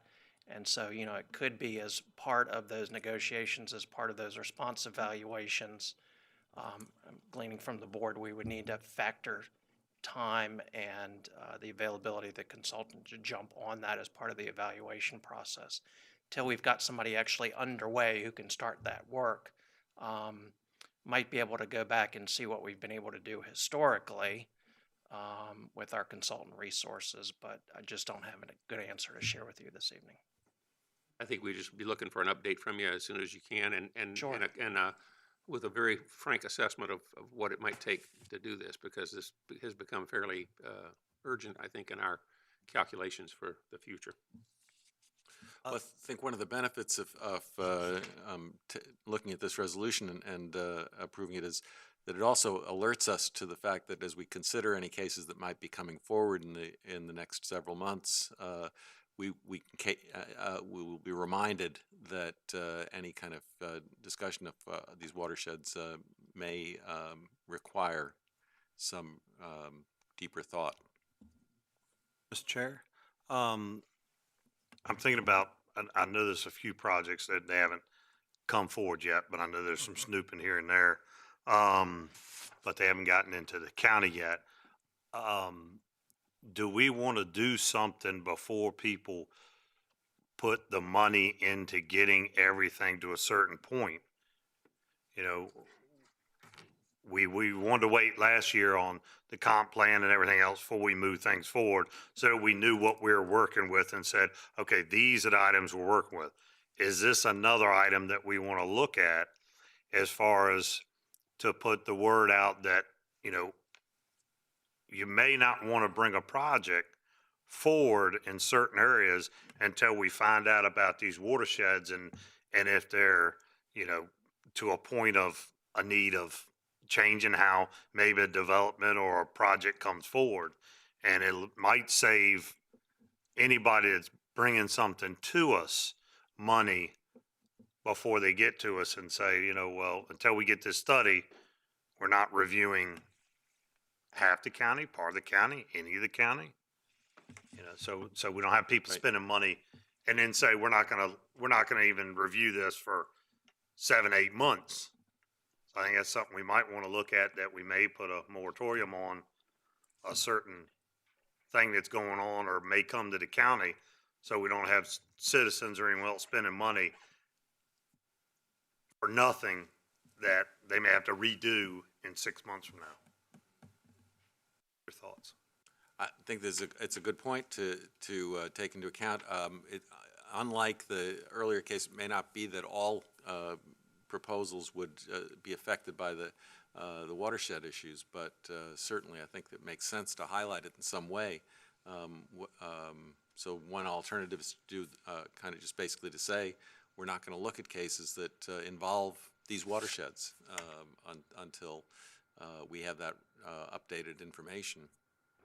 There may be some in the hopper already, I would assume. Correct. That have already paid their fee, correct? Correct. So. Yeah, well, I don't think we, as was the Yeah. case with the other one, once Right. if cases had already been filed, I don't think we can stop I think that. what we did before was we basically said, if you're already in the hopper, fine, but we're not going to put any new ones in the hopper. I guess I would like to have a better time before I'd like to know a timeline, or I'd sign off on something like that, just so we have we're putting that out there first. Because if you come back and say 2 years, you know, yeah. Yeah, I agree. I mean, it's a long time to wait, but the only thing I'm thinking about is, you know, we hear a lot from the citizens: protect the waterways, protect our natural resources, protect this, protect that.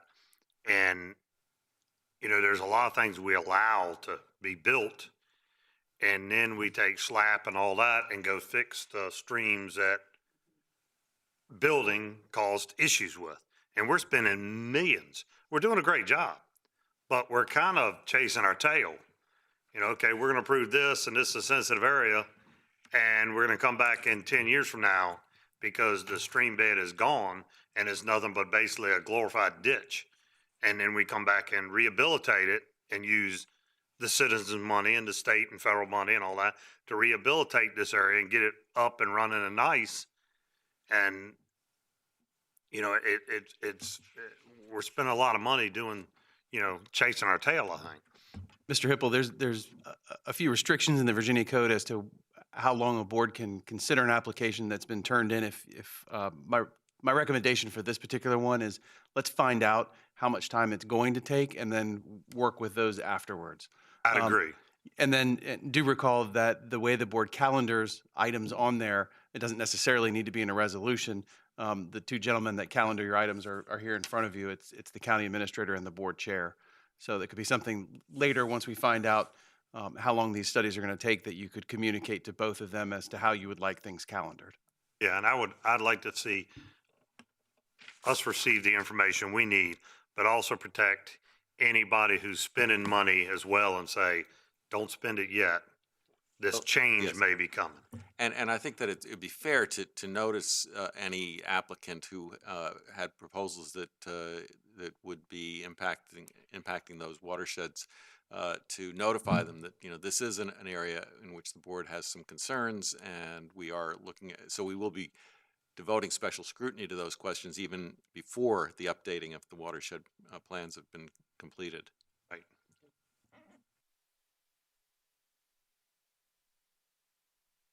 Motion on the floor. Is that correct? Motion's on the floor. Ready for a vote? Okay. Mr. Stevens, would you call the roll, please? Ms. Sadler? Aye. Mr. Eisenhower? Aye. Mr. Hippel? Aye. Ms. Larson? Aye. Mr. McGlinnan? Aye. Motion carries. Okay. And if I Second resolution. continue, I had a second one, and then I'll, two other small items, and I'll get off my soapbox. The second one is about land density, land use density. Land in James City County is about 35% undevelopable due to wetland steep slopes and RPA buffers. That figure sort of astounded me a little bit when I found it. I thought it was about 20 or 25, but our staff produced that a very interesting document for me in fairly short order, and I really appreciate that. What happens is, as the county gets closer to build out, we're getting more and more parcels that have a higher percentage of undevelopable land. Our current subdivision ordinance allows a developer to use a portion of a parcel's undevelopable land in calculating density. If you want to see the impact of this policy, I'll give you just two extremes. If you got two identically sized parcels, one that is 15% developable, mostly wetlands, and one that's 85% developable, which very little wetlands, by applying the bonus that they can get for the undevelopable parcel, the density on the 15% developable parcel is roughly 50% higher than the density on the 85% parcel. That's how many units per acre you can get. So what we're doing is, intuitively, we should be limiting the impact of development in environmentally sensitive areas, but the ordinance does exactly the opposite by incentivizing higher density in such areas. And so my motion would be, I move that the board direct staff to prepare an initiating resolution to amend the zoning ordinance in a manner that eliminates credit for any portion of the undevelopable part of a parcel in calculating residential density, and to require such density calculation to be based only on the developable portion of the parcel. So move.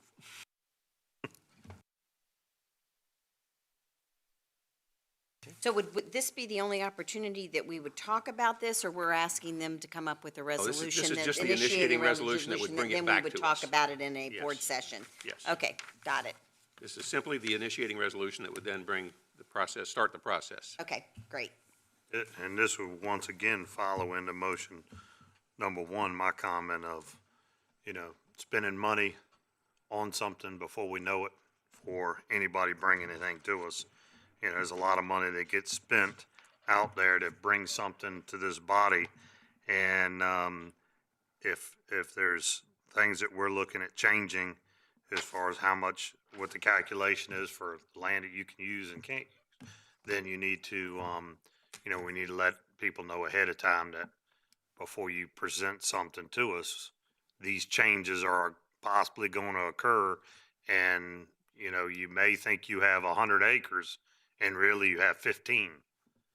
And that would change the entire thought process of, well, I can't develop 15 and make money. Have a nice day, I'm gone. Rather than they bring it before us and then get denied.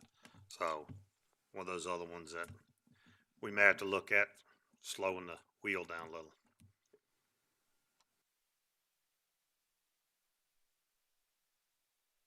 Motion on the floor. Okay, motion on the floor. You ready to vote? Okay. Mr. Stevens, call the roll, please. Mr. Eisenhower? Aye. Ms. Sadler? Aye. Ms. Larson? Aye. Mr. Hippel? Aye. Mr. McGlinnan? Aye. Motion carries. I will finish my last two items very quickly. Number one, I wanted to remind everyone in the public as well as my fellow board members that March the 29th is National Vietnam War Veterans Day. We're going to have a celebration over at Veterans Park at 1 p.m. on Tuesday, March 29th, and the public is invited. The ceremony is co-sponsored by the Vietnam Veterans of America, Chapter 957, our local chapter. James City County is helping sponsor, and the Virginia Department of Veterans Services is helping sponsor. And I want to thank Scott and the county staff for being very helpful with this. This was first observed in 2012 as a one-time event, and it became an annual event designated by the Vietnam War Recognition Act of 2017. Our guest speaker this year is going to be a Forts Colony resident, Lieutenant General Paul Van Ripper, U.S. Marine Corps, and I will have the honor of introducing him. And the event honors all veterans who served on active duty in the armed forces at any time from November 1st, 1955 to May 15th, 1975, regardless of location. We're putting information out for folks. I would invite you to attend. We are asking veterans who want a certificate from Congressman Whitman's office to sign up in advance, but you don't have to do that. If you want to just show up at the thing, we will be presenting the lapel pins for those who served. And it's a good opportunity to welcome home the folks who didn't get a good welcome time quite a while ago. And the last thing I had was I got an email or letter, letter email from the Homeowners Association in the Newtown area Board of Directors about traffic on Casey Boulevard, and I want to thank them for bringing it to my attention. We've got some safety issues with school bus stops and parking and obstructed sightline and speeding on the street. And we do have VDOT doing a study, and when we get back that study, we will be doing some follow-up work. So for the folks who live in Newtown, we will be attempting to address the safety issues that have been raised. Thank you. I have very little. Jim took most of my time. No, I'm just kidding. I just want to say to County Administrator, I'm sure y'all have all seen it, but our roads are looking better and better with the efforts of hiring the extra help and all that to clean the highways up. I mean, some days you go by and it's clean, the next thing there's some trash out. So I ask the citizens just patrol themselves and all that, but it's looking so much better than it was. We're doing so much better as far as getting that trash off the road, and we're going to continue in that effort. And if people want to throw it out, I guess it'll be up to the county to pick it up, but it'll be up to the citizens to pay the cost to have it picked up. So that's the circle we're in, but we want to have a beautiful, clean community. So when the tourists come in to spend their money in James City County, they look at a clean, beautiful county like it should be. Thank you. I don't want to look at trash either, and I live here. I'm tired of it. So I do appreciate the efforts, and it is very important also for people have commented that come here to visit about the amount of trash we have on our, that's awful. We were not able to hold our school liaison meeting last week, so we have rescheduled for 8 a.m. on the 23rd. Of course, we have our joint meeting this Friday at the rec center with the schools. And then we have our retreat on Saturday. We have our Tourism Council meeting at 1 o'clock. This is an open meeting. By the way, that it's at 1 o'clock next Tuesday at the Main, the new venue in James City County. So I'm really excited that they're coming to the county for that meeting. So if you're able to join us, please do. And then I did go after the people came to talk to us about the Iwo Jima. I was able to, I don't know if anybody else did. I came later in the day. I did go to their presentation that they did the next day at Carrot Tree, and actually found out that that a friend of mine, her father was there, and shared. She had read about it and came out and shared a bunch of information and about it, and learned about the memorial. So I want to thank them for inviting me to that.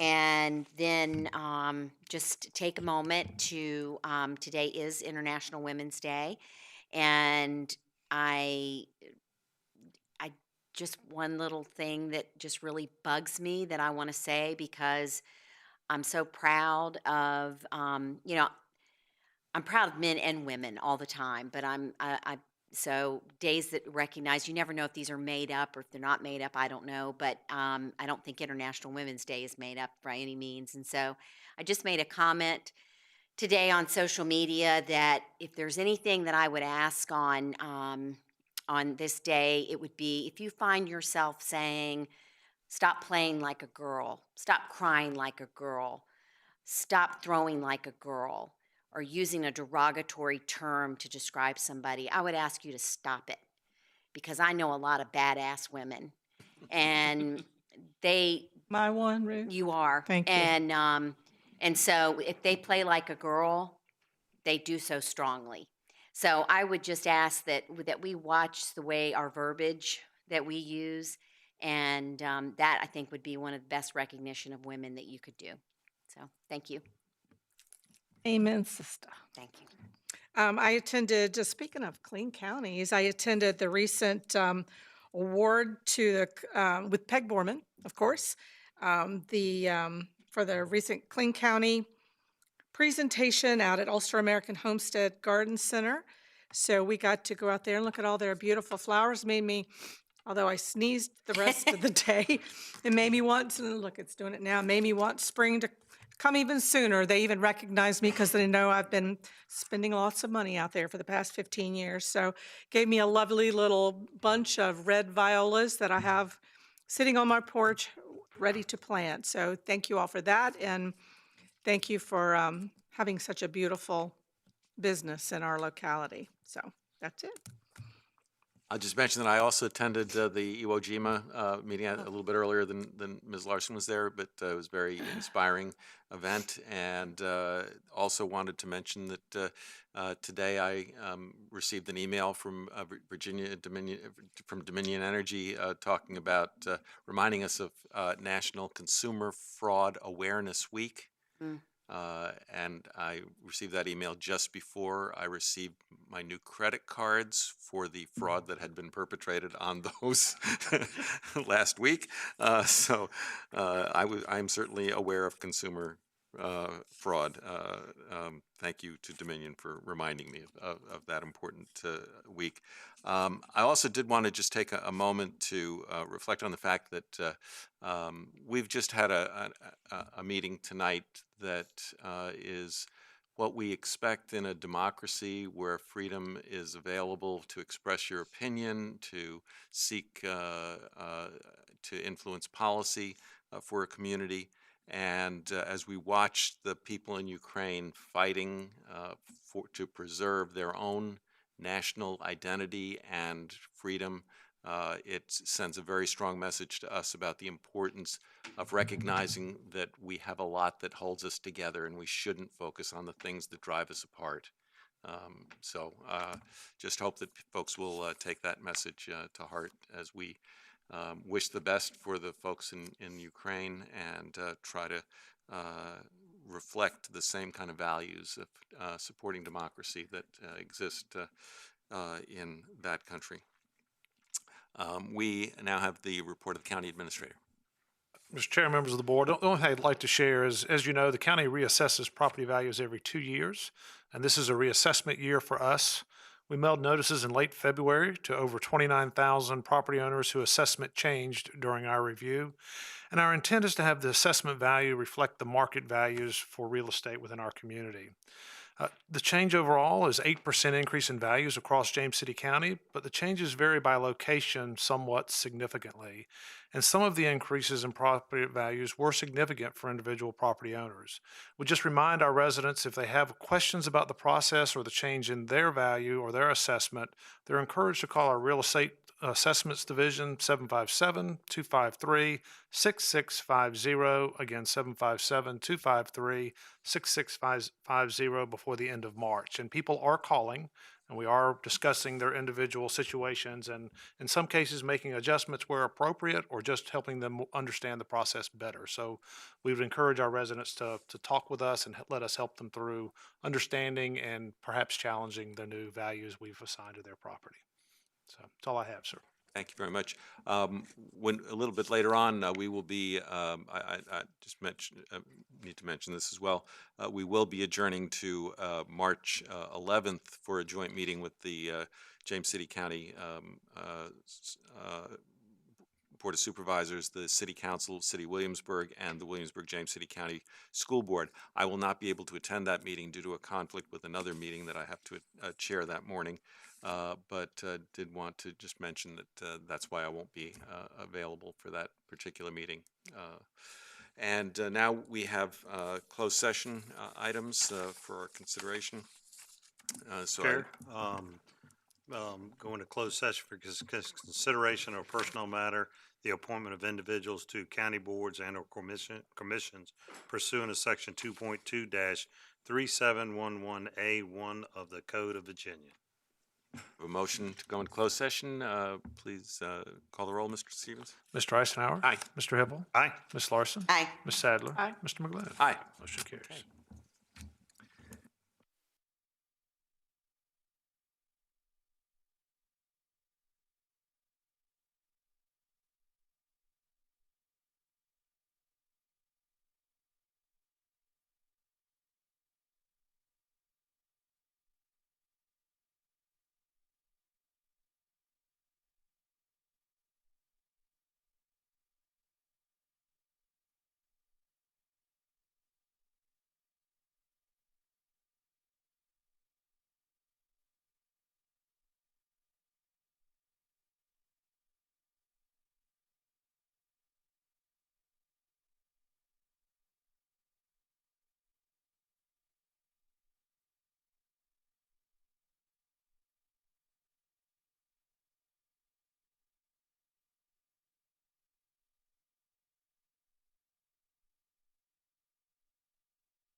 back into session and look for a motion to certify the meeting. I certified that we only spoke about those matters that we said that we would. We have a motion on the floor. Mr. Stevens, you call the roll, please. Mr. Eisenhower? Aye. Mr. Hippel? Aye. Ms. Larson? Aye. Ms. Sadler? Aye. Mr. McGlinnan? Aye. Motion carries. And I will make a motion that we appoint Ms. Tijuana Golson to the, Community Action Agency Board to serve the remainder of Mr. Lavin's term, which is set to end on September 25th, 2022. Okay, we have a motion. Mr. Stevens, call the roll, please. Mr. Eisenhower? Aye. Mr. Hippel? Aye. Ms. Larson? Aye. Ms. Sadler? Aye. Mr. McGlinnan? Aye. Motion carries. All right. And so we just need a motion to adjourn So to moved. 9 a.m. on March 11th for the joint meeting. We have a motion on the floor. Mr. Eisenhower? Aye. Mr. Hippel? Aye. Ms. Larson? Aye. Ms. Sadler? Aye. Mr. McGlinnan? Aye. Motion carries. Okay. Call this meeting of the James City Service Authority Board of Directors, regular meeting to order. Good evening, Mr. Powell. Good evening. If you'll call the roll, please. Mr. Eisenhower. Here. Mr. Hippel. Here. Ms. Sadler. Here. Mr. McGlinnan. Here. Ms. Larson. Here. We have no presentations this evening. Do we have any public comment? No, ma'am. Thank you. Tonight's consent calendar includes 2 items: minutes adoption and appointment of officer for deferred compensation investments. May I have a motion to approve the consent calendar? Move the adoption of the consent calendar. Thank you. All those in favor say aye. Aye. Aye. Any opposed? The motion carries. No public hearings this evening.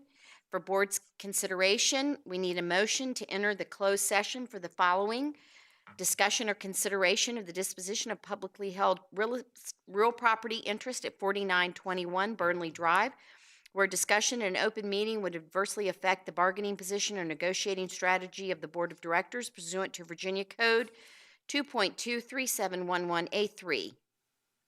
Is there a motion? Motion. Mr. Powell? Mr. Eisenhower. Aye. Mr. Hippel. Aye. Ms. Sadler. Aye. Mr. McGlinnan. Ms. Larson. Aye.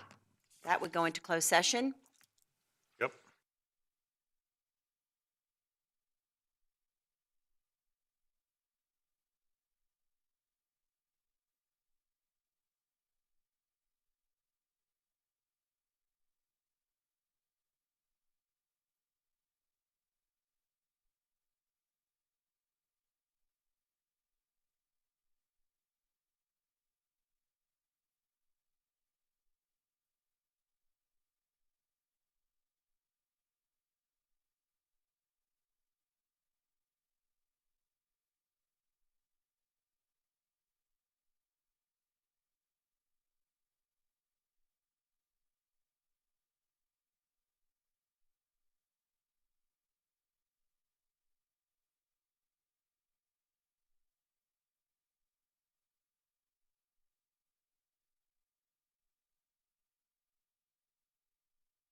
session. May I have a motion to certify? Move to certify that we only spoke about those items we would indicated we would speak about. Thank you. Mr. Powell? Mr. Eisenhower. Aye. Mr. Hippel. Aye. Ms. Sadler. Aye. Mr. McGlinnan. Aye. Ms. Larson. Aye. Do we have any board requests and directives this evening? Okay, general manager's update. Just one quick item. I did want to note that you might have noticed on the dashboard that our residential delinquencies went down considerably this month. That's a direct result of the ARPA funds that are being administered in the current billing cycle. We were able to administer all $240,000. We're not returning any money. And actually HRSD contributed an additional $5,000 or $6,000 to our customers as well. So After the way we treated them? So I also would note that now that we have applied both all the CARES Act funds for the eligible customers that applied, and now we have applied all of the ARPA funds, we are going to begin disconnections again for non-payment. We have not done that for 2 years now. You did authorize us to start doing that several months ago. We chose to hold off until these funds were administered, but we're at the point now where we are going to start turning people off for non-payment, and we are one of the last, if not the last, public utilities in the region to do that. How many customers would you say are in arrears at this point? So some folks didn't take advantage of this opportunity, presumably. Well, this most you could apply recent without it. opportunity, we applied Yeah. it. There was a formula, and everybody that was eligible did receive funding. There was no application process. Right. Okay. So I don't remember off the top of my head, and I didn't print it out. But on the dashboard, it does say how many customers are in arrears. We assisted over 1,100 with the $240,000. Great. $240,000. I did notice on the last bill that you can now pay with PayPal, Venmo. I could not, the PayPal was a breeze, but Okay. I didn't dive into the others, but Okay. it looks like they're opening up some other avenues to Right. be able to pay. Right. So, Yeah. okay. All right, thank you. All right, thank you. All right, with that, do I have a motion to adjourn until 5 p.m. on April 12th, 2022 for our regular meeting? Motion? Thank you. All those in favor? Aye. Any nays? Thank you. Motion carries. With that, we're adjourned. All right, thank you. Thank you.